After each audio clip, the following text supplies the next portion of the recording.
Okay, the other thing too I want to tell you is it's going to be super annoying in about how many minutes? 10. In 10 minutes, there's going to be this annoying announcement. Just know that it's coming. Just know it's coming. Okay. I've been talking to you about the end of the class. It's about giving a TED Talk, and how a TED Talk is not a talk about just giving us facts, but it's to inspire us, to tell us a story. It's kind of you interacting with all that we've done this year and saying like, okay, here, I want to inspire you, I want to tell you a story. So my friend Kevin here, he and I have known each other for a really long time. He works for a company named Duarte, and maybe you can tell them a little bit about what you do when you start. Yeah. Is that cool? Yeah, I can do that. He's actually in Denmark right now. He's going to come on in. He's going to come and speak to the class. High school teachers. There's the announcement. Please take attendance and check student Darcy QR codes at this time. There you go. So that's a warm, friendly voice. So he's going to talk to you guys about a story, as to kind of kick this off as we get ready, especially when we get back from break, to kind of put this talk together. So Kevin is a really cool guy. I told him, I gave him all your names, you guys. So he might call on you, but like try to respond. Think about this idea of how you communicate yourself. So let me pray, and then Kevin, you're going to be on, all right? Let's pray. Lord, thank you for today, and I'm just so thankful for these students. Get to meet a really good friend of mine, and that is so exciting for me. I want to pray for this day to be a day of maybe just beginning to think about how do we inspire each other and how do we tell our story. That's going to be meaningful for us and for our audience. And so I'm so thankful that Kevin's here from all the way from Denmark. And I just pray for our time together. I pray this in your name. Amen. Amen. Oh, and that's Jake. Jake just came in too. Kevin, you can add him. Yeah, I'm Jake. That's Jake. Jake asks good questions too, so just call on him a lot. Okay. Okay, perfect. Jake's my go-to. Love it. So, Right, hey, I'm getting signals. Okay, I'm getting signals that my internet's weak. Yeah, I hope my internet. Man, I'm sorry, you guys. My internet's not strong. I'm at a Marriott hotel in Copenhagen, and you would think they'd have great internet, but they don't. So let me know if it cuts out too much, and I can maybe turn my video off, and that might help. I don't know. So just let me know how we're doing. Okay. But hey, everybody, my name is Kevin, and as Tim said, I work for a company called Duarte Design. And hey, Tim, you can just text me too, by the way, if there's too much lag on any audio or anything like that. Okay. So we'll keep. Okay.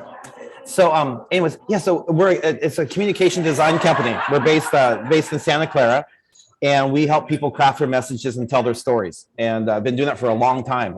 Mark and Nancy Duarte are a married couple who founded the company, and we really grew up in Silicon Valley. So like our very first clients were NASA and Apple back in the 1980s, before Apple was like a deal.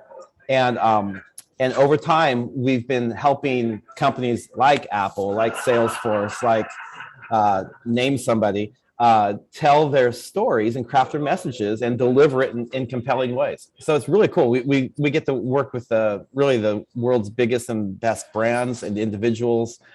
And I help run the training part of our business. So I'm out in Copenhagen actually for the last couple of days, working with a pharmaceutical company here, helping these really intelligent doctors and research scientists and analysts, all that, be better communicators, because they're super smart. They have some great products, and people don't understand them. And so that's a challenge that we all have as communicators. We might know our content, but how do we make it interesting to other people? So that's what I want to talk to you a little bit about today. And I've just got, maybe, 15, 20 minutes of some ideas to help you with your project. And then certainly if you have any questions and stuff along the way, just interrupt me or have Tim text me or something like that. Because again, I don't feel like my connection's super great. So we'll figure out a way. Love the Zoom world here. And if I call on you for something, I'm not trying to embarrass anybody. I just got a list of names, and it just helps with response. So don't feel like I'm trying to do anything more than just keep the conversation going. So let me share my screen. Okay, I wanted to give you some insights about how to give a great talk. Now, this is obviously for your project that you're working on here in Mr. Gallagher's class, and you're putting that together. But this is something that honestly will help you throughout your rest of your high school career, your college career, your business career. I can't tell you how many times I am working with professionals who've been doing their jobs for 10, 20, 30 years who say, I wish I had this stuff a long time ago. Actually, I had the CEO of this big doctors organization back in Washington, D.C. In January. He said that he had to unlearn the way he was taught to communicate because he was ineffective. And the methodology, some of what I'm sharing with you guys today, was transformational for him. So this is great. I have 3 tips for you that are really helpful no matter what the communication opportunity is. So hopefully some of this stuff will stick with you and help you be more successful moving forward. In 2018, I got to actually give a TED talk, a TEDx talk. I was at BYU, and I was invited to give a talk. Now, I do a lot of communicating, so I'm always talking.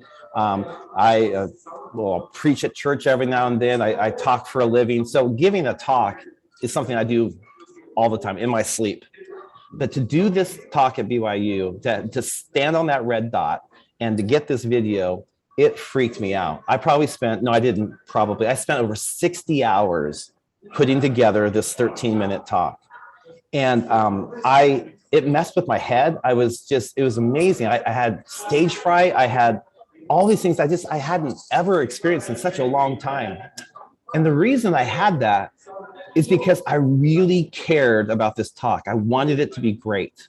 I wanted to have this video that I could share. I didn't think I'd ever get a chance to do anything like this again. And so this was something that for me was one of the most important things I had done in my career. And as you think about putting together your presentations for this class, you may not care this much, okay? So I admit that a lot of times when you have to give a talk in class or something like that, it's not something you care that much about. But there will be times, if it's not this class, there will be times next year, in the next 4 years, in the next 40 years, that you do care, that you want to do great. And so when you have those times that it matters to you, I want to give you some things to think about when you really care about being great. And I hope you'll apply these to this talk, because I think this is a great opportunity for you to really elevate your influence as a communicator and to do a great job. So 3 tips I have for you. I tried to make these really accessible. They are 3 things to do to give a great talk. First of all, remember that the audience is the hero. Know what you're sharing and why it matters. And then use story structure.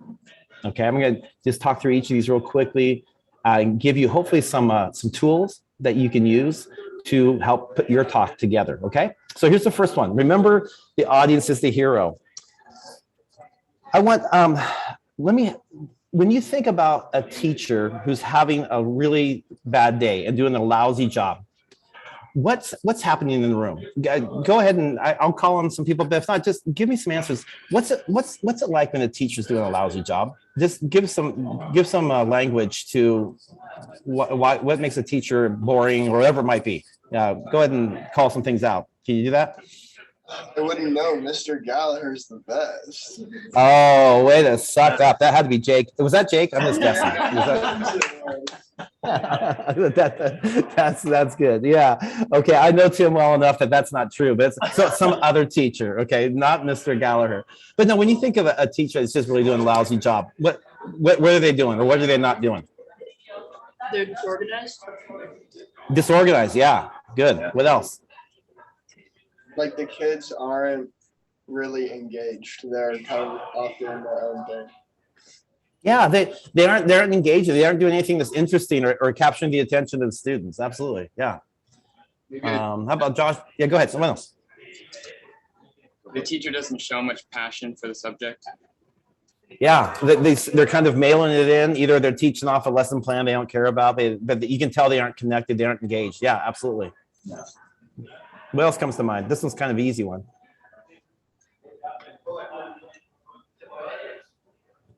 Anything else?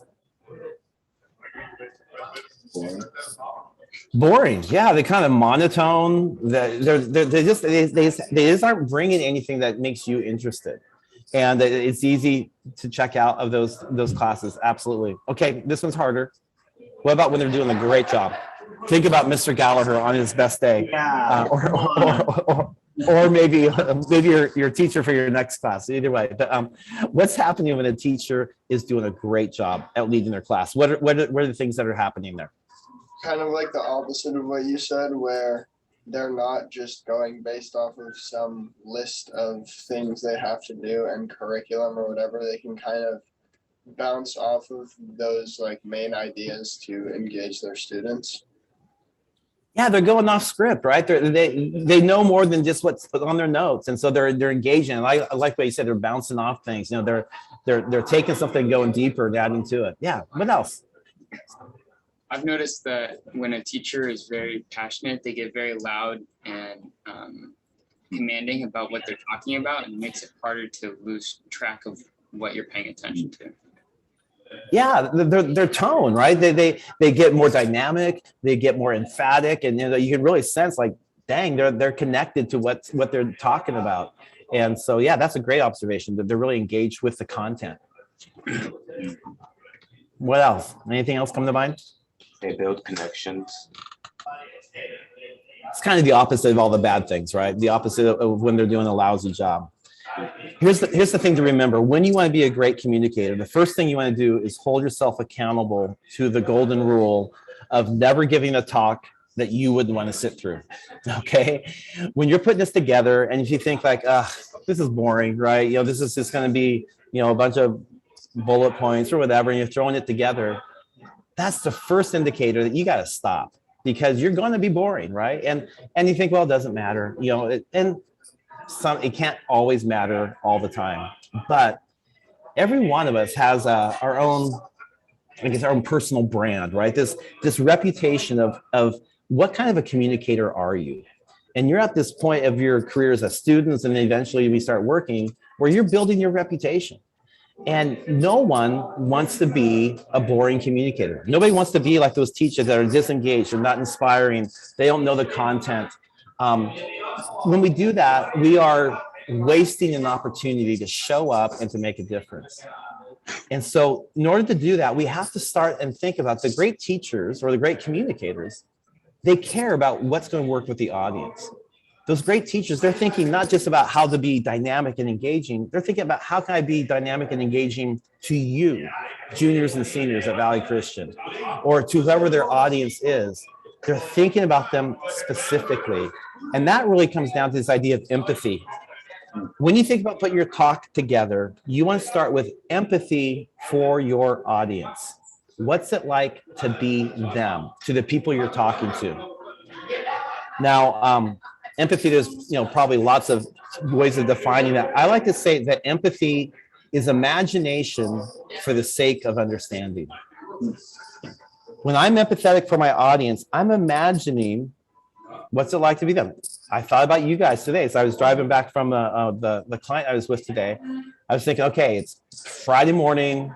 I got juniors and seniors, end of a week. What's it like to have somebody like me come in and talk, and what can I do in terms of my energy? What can I do in terms of my content and all of those things, so that I can hopefully engage you in such a way that's helpful and encouraging. And frankly, I don't want to suck, and I want you to get some benefit from this time. It's the same thing, no matter what. If you're planning for your talk for this class, you want to think about your audience. Your audience is your classmates as well as Mr. Gallagher. If you're giving a talk for something else, you're going to have lots of opportunities. You always want to start and think about your audience. There's 6 questions that I want to put in front of you. And you might want to either write these down, or maybe I'll share this maybe with Mr. Gallagher afterwards. So you have this. These aren't the perfect 6 questions. They're helpful to think about, how can I best engage my audience? So first of all, here it goes. What are they like? Do you think about them as human beings? Well, in this case, it's kind of easy. They're you, right? You're talking to your classmates, so you know what they're like. But you always want to think about them as a human being. You know, age and stage of life, culture, ethnicity, all those things go into how people receive information. So what are they like as a human? And you want to think about them as real people, because guess what? They are. They are real people. Why are they here? Now, of course, they have to be here at school, but go beyond that. What would cause them to think, this is a really cool class? This was like, you did a great talk. And what would cause them to think that it was worth their time to show up and listen to you talk for 5 minutes? And try to think through what would do that for you, and try to think about that value. What do they care about? Partly their value system, but also just what's important to them as a person, and how can you maybe address their values and concerns. Well, some of these are hard to figure out sometimes, but when you try to unlock these, it provides the focus of what you want to do as you're trying to engage your audience. How can you help them? Now, I don't know if they have problems, but maybe you can help them. You've learned something. You've gone on a journey. You've got some experiences, and maybe you can help them learn about a topic or a cause or a need that they don't know, but by you educating them and filling them in about how something could be better or ought to be better, you're actually helping round them out as a human, and they have more information. So maybe you're just helping them be a better person. What do you want them to do? There may not be a specific call to action, but maybe there is something to do. Hey, I want you to come volunteer with me. I want you to be a part of a fundraiser I'm going to put together. I don't know, maybe, but if there's a specific call to action, be clear about what that is. And then this last one, think about the resistance. Why would people not like your talk? What, and I don't mean that it's boring, but what about the content? What about the idea? Is there something they would disagree with? There's just something that would challenge them, maybe challenge their priorities or challenge their own values. And when you can address the resistance of your audience, you're really demonstrating that that you have empathy for them. You're imagining why they would not be conducive to liking what you're talking about. So again, these aren't perfect questions, but they're the kinds of things that get you in the right mindset, because the best communicators, they don't start with what they want to say. That we all do is, hey, you have to give a talk in 3 weeks. The first thing we think of is what? Don't start with what, start with who. Who am I talking to? Who is my audience? Because once you understand the who, it's going to begin to shape all the what. And so our first question that is always not what you're going to say, but who are you talking to? Okay, any questions about any of this stuff? It's okay if not. I just want to pause this for a second and breathe and see if there's any questions or anything. Cool. Okay, number 2, know what you're sharing and why it matters. Okay, when we talk about this, the way we identify this is at Duarte, we have this thing we call a big idea. Now, a big idea, there's lots of big ideas out there. There's 2 components when we're putting together a big idea. It's this what and the why. What you're sharing, basically the main idea of what you want to share, and why it matters to your audience. So when you think about this presentation that you're putting together, what did you learn as you went on this journey? As you discovered stuff about food scarcity or the homeless situation in the Bay Area, or whatever it is that you're working on, what did you learn? Now, when I say what did you learn, I'm not asking for a list of what you did or the 17 things that you didn't know about homelessness, because we don't want to report. Okay, reports are boring. There's a big difference between information and story.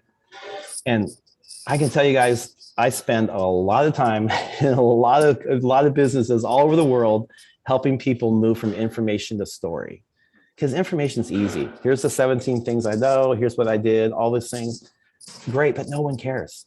No one cares. Story is what begins to help people find relevance and why it matters.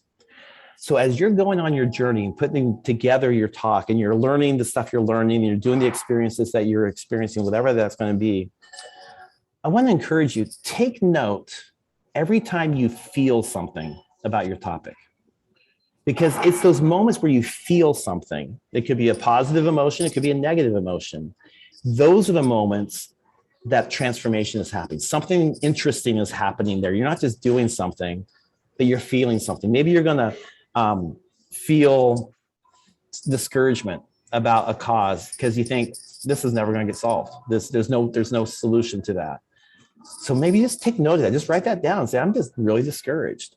Or maybe you're going to be disappointed. Maybe you're talking to a professional or somebody who works for the city and you think they would have a better solution and they don't. It kind of seems like they're just making it up. And so maybe you're disappointed or disillusioned about the professionals on something. Or maybe you just feel great compassion for people who need help with food scarcity and you just feel sad for them. Whatever those feelings are, just note those down. Note down, what is that feeling and what's causing you to feel that. That's going to be the interesting stuff. That's going to be the stuff where you're learning something and you're being changed and shaped by that. And that's what you want to share in your presentation. We don't want a list from A to Z of all the stuff you did. We want to learn about what you felt and how you're different because of this journey. So your what is the lessons or the transformation that you went through. And you're not going to capture that unless you're intentional about capturing that along the way. The second part of that big idea is, why does it matter? So what? Why does it matter to your classmates? Why does it matter to you? And this can be hard sometimes because it's just, I don't know, it's just a thing. People feel it. Well, but why is it important to have compassion? Or why is it important to realize that, man, I'm disillusioned about the professionals, and maybe it matters because if anyone's ever going to address homelessness, we're going to have to be better than the people we're talking to or stuff like that. I don't know. You want to find the relevance of why what you learned matters to your audience, why it matters to them, because that's where it gets interesting. You're framing something that your audience cares about. So one thing I want to encourage you to be able to do as you put your talk together is write out your big idea, your what and why. Make it one sentence. And that sentence should be interesting. It should have some energy to it. It should have some purpose to it. You should be able to tell that sentence to a friend or to Mr. Gallagher as he's coaching along the way, or to somebody else. And that big idea should say, like, that sounds interesting, or that sounds, I'm curious, or maybe I'm convicted, or whatever it might be. You want to have a dynamic big idea because that's going to help you focus what you're sharing and why it matters. If you don't know this, you're just going to talk and you're going to hope that something interesting happens, and it may or it may not happen. But having a clear big idea is how you're going to have focus and clarity. Okay, any questions about that part? Anybody? Hey, what was your big idea for your TED Talk? So it's called make the choice to be human. My big idea is that I was talking to a bunch of entrepreneurs and college students and people that are really active in the social sector. That was the majority of the people that were at this TEDx event.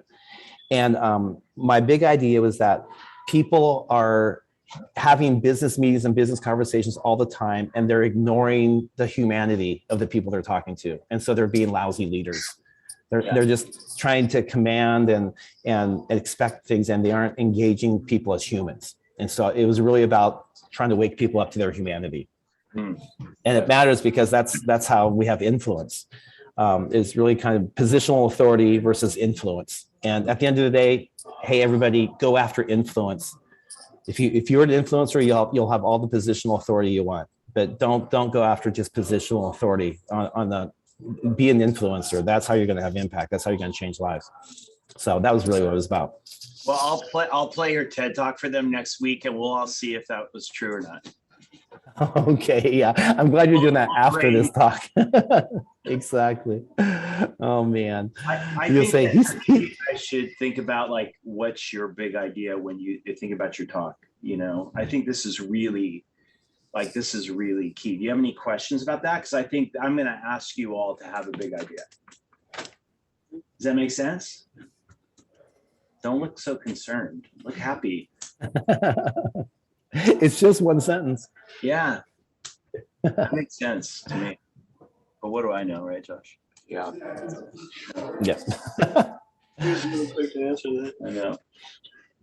Yeah, he was very quick. Yeah. Okay, here's the third thing. Use story structure. You guys, stories are, we know this. We all love stories. We love video game stories. We love movie stories. We love books. We love stories are intrinsic to who we are as humans. The human species was wired for story. When you use story for any kind of communication, you're tapping into a mode of communicating that is engaging and transformative. So here's the good news. There's a real simple structure of the story. And it sounds simple. We all know it. But the fact is, it's kind of, if you can use this, it changes everything. The simple structure of the story is that there's 3 acts. There's a beginning, a middle, and an end. And you might say like, duh. Well, yeah, but you know what this means is that everything belongs in either the beginning, the middle, or the end. Every idea you're sharing, every interesting anecdote, every lesson you learned, you should ask yourself, is this part of the beginning, or is this part of the middle, or is this part of the end? When stuff goes in the right places, it starts to feel like a story. So the way we simplify this 3-act structure is that, and this is, you can make this for movies, to novels, to TED Talks, whatever it might be. You start off with a likable hero. The likable hero encounters roadblocks, and then he emerges transformed. Stories are about transformation. This can be in the movies, in screenwriting, there's a concept called the save the cat moment. So next time you watch a movie, normally the first 10 minutes or so of a movie, you're introduced to several characters. And often the main character will do something really endearing, and you're drawn to them. It's like, oh, I hope something good happens to them. In the Pixar movie, The Incredibles, the first Incredibles movie, Mr. Incredible actually saves a cat out of a tree. It's so funny because this is such an overt homage to this screenwriting technique called saving the cat. But then something happens, right? There's a Death Star in land, or a ring that has to be returned to Mordor, or something happens to our hero, and they enter into this transformational middle. We call it the messy middle.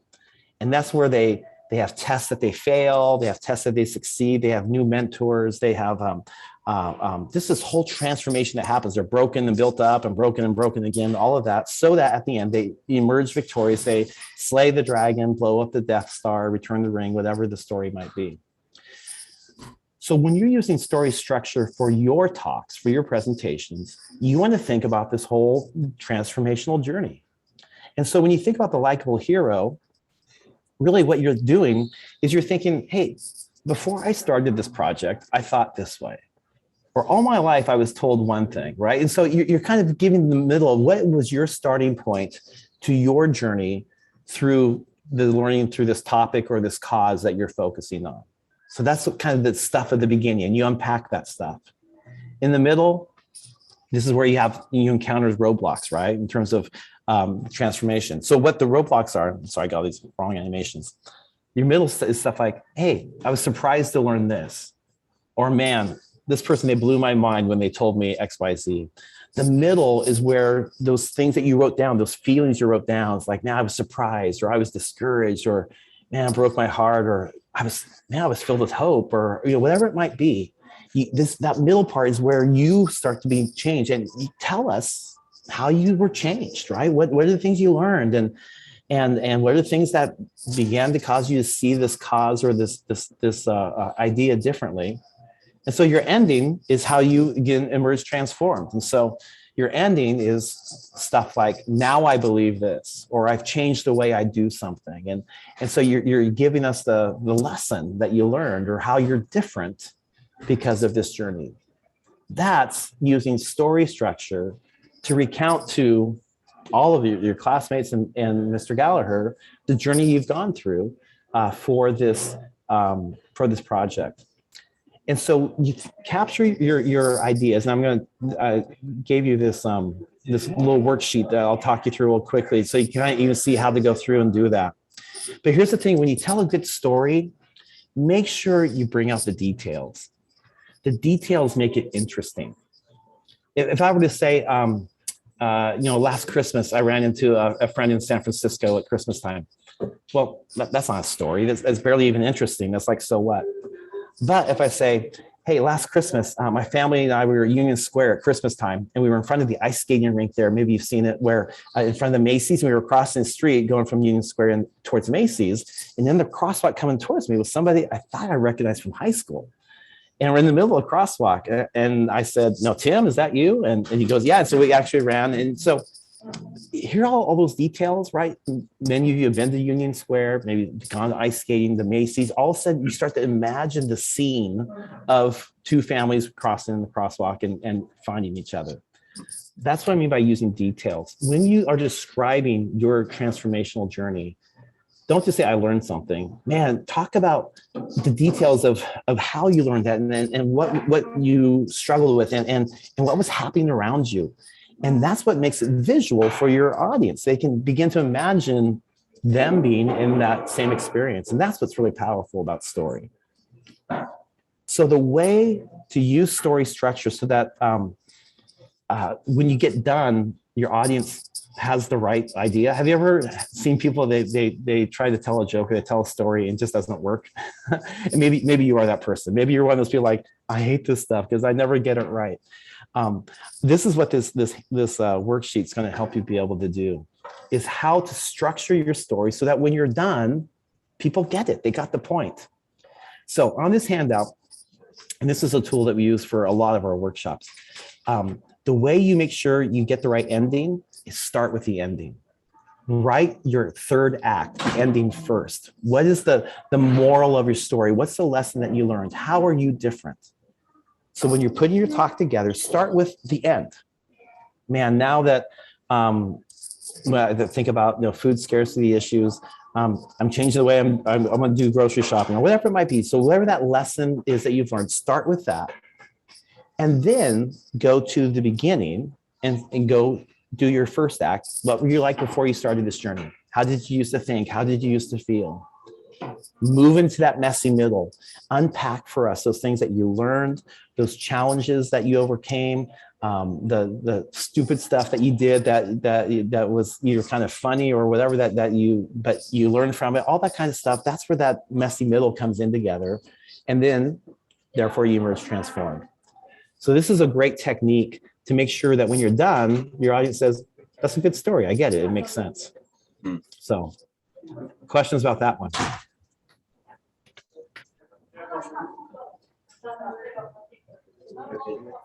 I'm great. Okay. So you guys, that's all I got. That's everything I know in longer than 15 minutes. Sorry about that. But no, these are three things that for your talks, yes, but anytime you care about making an impact on your audience, and I hope you care a lot. I hope you care all the time, because it's a privilege to stand in front of somebody and try to have an idea and have them get it. And most people are bad at it. That's why we're a very successful company, because there's a huge need for people to be great at that. And just like you love it when a teacher is on and they care and they thought about you and they bring their best to a class, your audience will love it the same way. When you do the heavy work of identifying who they are, think about them as your hero. It's not about you, it's about them. Know what it is and why you're sharing, why it matters, and learn to practice how to use story structure, beginning, middle, end, and how to put all that together. And it'll be transformative. There's a famous quote, I'm sure many of you have heard this, from Maya Angelou, about people will forget what you said, people will forget what you did, but people will never forget how you made them feel. Great communicators, they have good knowledge, they have good information, that you definitely speak to the head, but they know how to speak to the heart. And so as you move and are beginning your career as a communicator, and the stakes are going to get higher, the opportunities are going to get bigger, you're going to be talking at friends' weddings, you're going to be talking in classes, you're going to be applying for this and that's, all these things. You're going to have 1,000 opportunities to engage people with your ideas. Make sure you're taking that opportunity to speak to their head and have them feel why it matters. So, any questions for me? Hey, what would the process be for you like kind of developing so the first thing you would say is do the big idea first, and then kind of move to the story structure, just like, because I'm looking at all of them, and then I'm trying to think of like, what are their next steps, do you think? You still there? Yeah. Can you hear me? Okay, yeah. Yeah, I can. Next steps. Yeah, yes, yeah. So I would start with a big idea, because that's going to be your true north. Everything you share is going to be about bringing that big idea to life. That's going to help you make choices, because you have way too much. You learn too much. There's so many things. A great story has really cool ideas on the editing room floor, and you don't know what to put in or keep out unless you're really clear about your big idea. So do that big idea first, and then write your ending. And then the second thing I would do is how does this end? Know where you want to end up when you're done, and then go back to the beginning and start taking us on that journey of beginning and middle. Okay. Because that's how you get to the right place. A lot of times, if we don't do that, we kind of just have to, duct tape it together, and it's like somebody said, and there's the punchline to the joke, right? It's not funny, right? Or it's not interesting. Same thing when the story isn't structured with the end in mind, you often don't end up at the right place. And then I'll ask another question too, because I've watched your TED Talk. You had your baton. Yeah. You were talking about your own story. Like, what about other things, whether it's, some of TED Talks have pictures, some have props. Like, how do you figure all that stuff out, do you think? Yeah, so I work for a communication design company. So there was a big expectation to have a slide deck, because a lot of times when we help TED speakers, their slides, and I wanted to do something different. I wanted to just talk to people. And so I used a prop, my conducting baton. And I used it to illustrate two leadership lessons that I learned about how to be a human as a leader. And I used my experience as a conductor, a musical conductor. And so I just wanted, it was different, right? So I had this prop, I actually, tapped it on the music stand. So there's a sound. It just, all those types of things are unexpected, right? There was 7 of us gave a talk that night. No one else had a baton, right? And I'm not even sure anyone else had a prop. Everyone else had slides. I didn't have any slides. But so you're trying to be different. You're trying to do something that just is unexpected. That's a great way, but unexpected in a good way, not in a weird gimmicky way. Yeah. So you guys can tell me if it felt like a gimmick. I hope not, but it might have. Well, but I think everybody tends to do slides, but I thought that was good. So you guys don't all have to do a slide. If you're trying to tell a story, sometimes slides get in the way, because you're so focused on the slides rather than what you're trying to say. Right? Yeah. Would you agree with that? Absolutely. Don't do your story first, and then say what slides, if any, does it need? Does it need any visuals? We never train people to start with the slides. People always, they start to talk, they start getting the slides up. The slides come out, you get the story first, and then you say, now what visuals, if any, does it need? Yeah. And that'll put you in a good spot. Okay. Okay. Any questions? Nope. I guess not. All right. Hey, guys, I've taken a lot of your time, so thank you. Oh, no, it was very fun. Thanks for spending your Friday morning with me, everybody, and have fun. Do a great job. So, and all right, I'll see you hey, Monday. Welcome. I'll see you Monday. Okay. All right. Cheers, everybody. Bye.